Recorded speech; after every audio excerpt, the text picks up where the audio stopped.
మారేడుపల్లిలో దారుణం జరిగింది. అత్తింటి వారు బైక్ కొనివ్వలేదని భార్యను చంపేశాడు భర్త. మారేపల్లికి చెందినటువంటి అంజయ్యకు నారాయణఖేడ్కు చెందినటువంటి యాదమ్మతో 11 నెలల కిందట పెళ్ళైంది. మామిడి తోట కౌలుకు తీసుకొని అక్కడ నివాసం ఉంటున్నారు. అయితే బైక్ కొనివ్వాలని డైలీ భార్యతో గొడవ పడుతున్నాడట అంజయ్య. ఎంత సర్ది చెప్పినా వినకుండా తాగొచ్చి కొట్టేవాడు. అత్తింటి వాళ్ళు బైక్ కొనిస్తామని మాటిచ్చి అయినా కూడా వినలేదంట అంజయ్య. పెళ్ళై 11 నెలలైనా ఇంకా బండి ఇవ్వలేదని చెప్పి చున్నీతో మెడ చుట్టూ బిగించి భార్య ప్రాణాలు తీశాడు అంజయ్య. కేసు అయితే జైల్లో పెడతారని తాను కూడా బలవన్మరణానికి పాల్పడ్డాడు. ఇక మనం ఫోటోలో చూస్తున్నటువంటి ఇద్దరు కూడా చనిపోయారు. కేవలం ఒకే ఒక్క కారణం, బైక్ అత్తింటి వారు కొనిస్తానని చెప్పి కొనియలేదంట. సంగారెడ్డి జిల్లా మారేపల్లిలో ఈ దారుణం జరిగింది. మారేపల్లికి సంబంధించి ఒక మామిడి తోటని కౌలుకు తీసుకొని అక్కడే చేస్తూ ఉన్నారు అంజయ్య అండ్ ఆ భార్య ఇద్దరు కూడా.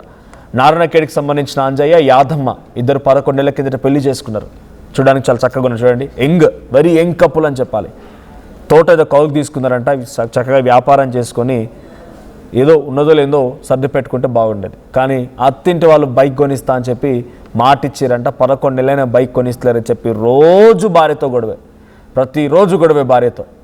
ఎంతకీ బైక్ కొనియకపోవడంతో ఇక మెడ చుట్టూ చున్ని బిగించి యాదమ్మని చంపేసి తను కూడా బలవన్మరణానికి పాల్పడ్డాడు. సో ఇన్సిడెంట్ డీటెయిల్డ్గా మరిన్ని అప్డేట్స్ మా ప్రతినిధి మహేష్ అందిస్తారు. మహేష్, ఒక బైక్ ఇద్దరు, ఒక రకంగా చెప్పాలంటే ఇంకా 1 year కూడా పూర్తవలేదు పెళ్ళి అయిపోయి, మంచిగా కౌలు తీసుకొని మామిడి తోట కౌలు తీసుకొని బతుకుతున్నారు. ఉన్నదో లేదో ఈ మధ్యకాలంలో నిజంగానే లేదు అనుకుంటే ఉన్న దాంట్లోనే సర్దుకొని అడ్జస్ట్ అయిపోతూ వెళ్ళాలి. కానీ సొంత భార్యనే, కట్టుకున్న భార్యనే ఒక బైక్ కోసమని మెడ చుట్టూ బిగించి హతమార్చి తను కూడా బలవన్మరణానికి పాల్పడ్డాడంటే తన మెంటల్ కండిషన్ ఏంటో అర్థమవుతుంది. సో ఈ కేసు పైన అప్డేట్స్ ఏంటి? పోలీసులు ఏం చెప్తున్నారు? కుటుంబీకులు ఏం చెప్తున్నారు? ఖచ్చితంగా సంగారెడ్డి జిల్లా కొండాపూర్ మండలం మారేపల్లిలో దారుణం చోటు చేస్తుందని చెప్పుకోవచ్చు. ఎందుకంటే గత 11 నెలలకే ఈ యొక్క ఇద్దరికి కూడా వివాహం జరిగిన సంఘటన చూస్తున్నాం. వీరిద్దరు కూడా నారాయణఖేడ్ చెందిన యాదమ్మతో 11 నెలల కిందట పెళ్లి చేసుకుని ఇక్కడనే ఈ యొక్క సంగారెడ్డిలో ఉన్నటువంటి ఈ యొక్క కొండాపూర్ మండలంలో సంబంధించిన మారేపల్లిలో మామిడి తోటలో కౌలుకు తీసుకుని అక్కడే నివాసం ఉంటున్నారు. అంటే తరచుగా ప్రతిరోజు వీరికి పెళ్ళైన నుంచి కూడా అంటే గతంలో కమిట్మెంట్ ఇచ్చినటువంటి బైక్ పెట్టాలని చెప్పి అత్తగారింటి నుంచి ఇటు భార్య యాదమ్మను ప్రతిరోజు అంజయ్య తాగిన మద్యం తాగిన మైకంలో ప్రతిరోజు టార్చర్ చేస్తుందని చెప్పారు. కానీ ఇద్దరి మధ్యలో, కుటుంబ సభ్యుల మధ్యలో చాలా సార్లు ఖచ్చితంగా బైక్ పెడతామని చెప్పి ఎప్పుడు కూడా అంజయ్యకు మాటిస్తున్నారు. ఎవరైతే యాదమ్మ, మామ, అత్త మామలున్నారో వాళ్ళు మాటిస్తున్నారు. కానీ ఈ యొక్క వినకుండా అంజయ్య యాదమ్మను చాలా ఇబ్బందులకు గురి చేసిన సందర్భం చూడొచ్చు. నిన్నటి రోజు 11 గంటల ప్రాంతంలో ఈ యొక్క దారుణమైన సంఘటన, చుల్లితో ఉరివేసి చంపేసిన సంఘటన కూడా సంగారెడ్డి జిల్లాలో కలకలం రేపిందని చెప్పచ్చు. దీనికి సంబంధించి మధ్యాహ్నం 1 గంట సమయంలో ఈ యొక్క కొండాపూర్ పోలీసులు అయినటువంటి ఎస్ఐ సోమేశ్వర్తో పాటు డిఎస్పీ సత్యయ్య గౌడ్ కూడా ఒక సంఘటన స్థలానికి చేరుకొని జరిగిన సంఘటనపై ఆరా తీశారు. వీళ్ళకి పెళ్లైనప్పటి నుంచి ఎటువంటి సందర్భాలున్నాయి ఏంటి అని చెప్పి అక్కడ ఉన్నటువంటి పరిసర ప్రాంతంలో ఉన్నటువంటి ప్రతి విషయాన్ని కూడా క్షుణ్ణంగా పరిశీలించి ఈ యొక్క సంబంధించిన బైక్ కోసమే ఇటువంటి సంఘటన జరిగిందని చెప్పి ప్రధానంగా తెలిసింది. దీనికి సంబంధించి ఎవరైతే యాదమ్మ తల్లి ఒక ఫిర్యాదు మేరకు ఒక కేసు నమోదు చేసుకుని పోలీసులు ఇప్పటికే దర్యాప్తు చేస్తున్నారు. నిజ నిర్ధారణ కూడా అయింది. బైక్ కోసమే యాదమ్మను చంపేసినట్టు మనకు తెలిసింది. దీనికి సంబంధించి అంటే ఒక బిడ్డని ఇస్తే ఖచ్చితంగా ఒక పారాని ఒక పెళ్లి చేసిన తర్వాత కలిసిమెలిసి ఉంటారు, అన్యోన్యంగా ఉంటారని చెప్పి ఉద్దేశించి ప్రతి ఒక్క తల్లిదండ్రులు కోరుకుంటారు. కానీ ఒక మూర్ఖుడు అయినటువంటి ఎవరైతే అంజయ్య ఉన్నాడో ఇక పెళ్లి చేసుకున్నప్పటి నుంచి కూడా భార్యను సంతోష పెట్టాల్సిన యొక్క అంజయ్య ఒక భార్యను ప్రతిరోజు ఒక ఈ టార్చర్ చేసుకుంటూ ఇబ్బందులు గురి చేసిన సంఘటన చూస్తుంటే అంటే ఎవరు కూడా పెళ్లికి ఖచ్చితంగా బైకే ఉండాలని చెప్పి రూల్ అయితే ఉండదు. కానీ ఒక అంజయ్య వక్రబుద్ధి వల్ల ఇటువంటి సంఘటన చోటు చేసుకోవడం 2 నిండు ప్రాణాలు. ఎందుకంటే ఇటు అంజయ్య కేసు అయితే నేను కూడా జైలుకి వెళ్తానని చెప్పి అంతర్గతంగా క్షోభకు గురై అతను కూడా బలవన్మరణానికి పడిన సందర్భం చూస్తున్నాం. 2 నిండు ప్రాణాలు కూడా చిన్న ఏజ్ లో ఉన్నటువంటి వారు చనిపోవడాన్ని సంగారెడ్డి జిల్లాకు సంబంధించి అందరూ కూడా జీర్ణించుకోలేకపోతే వాళ్ళ బంధువులు కూడా ఇప్పటికే చేరుకుంటున్నారు. ఎందుకంటే ఈ యొక్క ఇద్దరిని కూడా అంజయ్య కావచ్చు యాదమ్మ కావచ్చు ఇద్దరు కూడా ఈ సంబంధించిన ఇద్దరి కుటుంబ సభ్యులు శోక సముద్రంగా చెప్పుకోవచ్చు.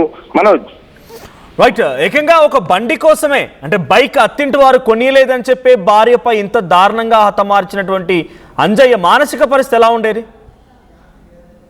నిజంగా ప్రతిరోజు మద్యం మత్తులో ఉన్నటువంటి అంజయ్యను యాదమ్మ ప్రతిరోజు ఏదో మభ్యపెట్టే విధంగా ఖచ్చితంగా మా తల్లిదండ్రులు కొనిస్తారని చెప్పి ప్రధానంగా అంజయ్యను మభ్యపెట్టే పరిస్థితి చేసినా కూడా తాగిన మైకంలో వచ్చినటువంటి అంజయ్య యాదమ్మను ప్రతిరోజు కూడా ఇబ్బందులకు గురి చేసేవాడు. కానీ చూసి చిల్లితో యొక్క యాదమ్మను మెడపై పట్టి అది అక్కడిని చంపేసిన పరిస్థితి. దీనికి సంబంధించి మధ్యాహ్నం సమయంలో యొక్క బయట వ్యక్తుల ద్వారా సమాచారం వచ్చింది. దీనికి సంబంధించి పోలీసులకు ఫిర్యాదు చేశారు. ఫిర్యాదు చేసిన తర్వాత స్థానికంగా ఉన్నటువంటి ఎస్ఐ సోమేశ్వరి అక్కడికి చేరుకొని ఒక సంఘటన సంబంధించి యాదమ్మ తల్లితో ఫిర్యాదు తీసుకొని సంఘటన గురించి తెలుసుకున్న పరిస్థితి ఉంది. ఏది ఏమైనప్పుడు ఇటువంటి సంఘటన అందరినీ కన్నీళ్లు పెట్టే విషయంగా చెప్పుకోవచ్చు. ఎందుకంటే చిన్నతనంలో పెళ్లి చేసుకొని వాళ్ళ యొక్క కుటుంబం సాఫీగా సాగే సమయంలో ఇటువంటి చిన్న విషయాలకు బలవడాన్ని కూడా ఎవరు కూడా జీర్ణించుకోలేకపోతున్నారు. మనోజ్ రైట్, కుటుంబీకులు ఏం చెప్తున్నారు అంటే రోజు మధ్యమత్తులో ఉండి ఆ మహిళను అమ్మాయిని కొడుతూ ఉండేవాడని చెప్తున్నారు. అమ్మాయిని కూడా చాలా బుజ్జగించి నచ్చ చెప్తూ వచ్చిందని చెప్పి అంటున్నారు. కాబట్టి సో కుటుంబం ఏం చెప్తోంది? ఈ సమస్య ఎప్పుడైనా కుటుంబం వరకు వెళ్ళిందా? ఇద్దరే ఉండేవారా? కౌలు తీసుకొని అక్కడెక్కడ దూరంగా ఉంటున్నారంటే ఇద్దరే ఉండేవారు? వారితో పాటు అటు అంజయ్య కుటుంబం కానీ యాదమ్మ కుటుంబం కానీ ఉండేది ఎవరైనా? ఖచ్చితంగా మనది ఇప్పటికైతే 11 నెలలు కూడా పెళ్ళైనప్పటి నుంచి కూడా ఇదే టార్చర్ అని చెప్పి గతంలో ఒక యాదమ్మ ఎవరికైతే కళ్యాణాలకు చెప్పిన తర్వాత చాలా సార్లు చెప్పారు ఖచ్చితంగా నీకు బైక్ కొనిస్తా అని చెప్పి మాట ఇచ్చినా కూడా ప్రతిసారి మద్యం సేవించి రావడము యాదమ్మను కొట్టడం ఇవన్నీ తరచుగా జరుగుతుంటాయి. కానీ దీనికి సంబంధించి ఇట్లే జరుగుతాయని చెప్పి యాదమ్మ పసిగట్టింది తప్ప ఇట్లా నన్ను చున్నీతో చంపుతాడని చెప్పి ఏ కోసారి కూడా యాదమ్మ అనుకోలేదు. కానీ ఇటువంటి సంఘటన చూస్తుంటే పెద్దల సమక్షంలో కూడా చాలా సార్లు మాట్లాడారు. అంటే ఖచ్చితంగా బైక్ కొనిస్తాను, మా బిడ్డను ఇబ్బంది పెట్టదని చెప్పి ప్రధానంగా యాదమ్మ తల్లిదండ్రులు కూడా చెప్పిన పరిస్థితి. అయినా కూడా ససేమిరా అంటూ ఇటు అంజయ్య ప్రతిసారి కూడా బిడ్డతో గొడవపడము, అత్తమామతో గొడవపడడం ఇవన్నీ తరచుగా జరుగుతున్నాయి. కానీ ఏది ఏమైనప్పుడు నిండు ప్రాణాలు రెండు కూడా బలైన సంఘటన కూడా సంగారెడ్డి జిల్లాలో ఇటువంటి సంఘటన చోటు చేసుకొని ప్రతి ఒక్కరు కూడా ముక్కున వేలేసుకునే విధంగా ఉంది. ఎందుకంటే చిన్న వస్తువు కోసము నిండు ప్రాణాలు బలి కావడాన్ని ఎవరు కూడా జీర్ణించుకుంటలేడు. Manoj right, thank you Mahesh. So మొత్తంగా సంగారెడ్డి జిల్లాకు సంబంధించిన మారేపల్లికి చెందినటువంటి అంజయ్య అండ్ యాదమ్మ దంపతులు. సో వీరు కొంతకాలంగా ఒక మామిడి తోట కౌలుకు తీసుకొని నివాసం ఉంటున్నారు. 11 నెలల క్రితం పెళ్ళయింది. అయితే పెళ్ళైనటువంటి సమయంలో బైక్ గిఫ్ట్ ఇస్తామని చెప్పి అత్తింటి వారు చెప్పుకొచ్చారంట. 11 నెలలైన ఇంతవరకు బైక్ ఇవ్వకపోవడం పైన భార్యను నిత్యం రోజు మద్యం తాగొచ్చి భార్యను వేధిస్తూ ఉండేవాడు. 11 నెలల తర్వాత కూడా బైక్ రాకపోవడంతో చాలా దారుణం క్రూరంగా ప్రవర్తించిన భర్త అంజయ్య ఆ భార్య మెడ చుట్టూ చున్నీ చుట్టి ఊపిరి ఆడకుండా చేసి హతమార్చడమే కాకుండా తను కూడా కేసు పాలవుతుంది, జైలుకి వెళ్తానని చెప్పి భావించి బలవన్మరణానికి పాల్పడ్డాడు. ఒక బైక్ కట్నం అనేటువంటి ఒక భూతం ఇప్పుడు ఆ ఇద్దరు ప్రాణాలు తీసింది. కష్టపడడానికి ఏజ్ ఉంది, చూడడానికి యువకుల్లా ఉన్నాడు, సంపాదించుకోవచ్చు, బైక్లు కాకపోతే కార్లు కొనుక్కోవచ్చు రేపటి రోజున భవిష్యత్తులో. కానీ అత్తింటి వారు కొనియాలని చెప్పి ఎంత దుర్మార్గంగా తన భార్యని చంపి తను కూడా చనిపోయాడు. చూడండి, 11 months అంతే పెళ్ళయి కూడా పూర్తిగా 7 కాలం పూర్తి కాలేదు. అంతలోనే ఈ దారుణానికి ఒడిగట్టాడు. నారాయణఖేడ్కి చెందినటువంటి అంజయ్య యాదమ్మని పెళ్లి చేసుకొని ఒక మామిడి తోటని కౌలు తీసుకొని ఉంటూ ఉండగా ఈ బైక్ విషయం పైన భార్యాభర్తల మధ్య గొడవ వచ్చి భార్యని చున్నీతో బిగించి మెడ చుట్టూ బిగించి ఊపిరాడకుండా చేసి దారుణంగా హతమార్చాడు. ఆ తర్వాత కేసు అయిద్దేమో అని భయపడిపోయి తను కూడా బలమరణానికి పాల్పడ్డాడు. సో ఈ వార్త విన్న తర్వాత మీకేమనిపించింది కామెంట్ చేయండి.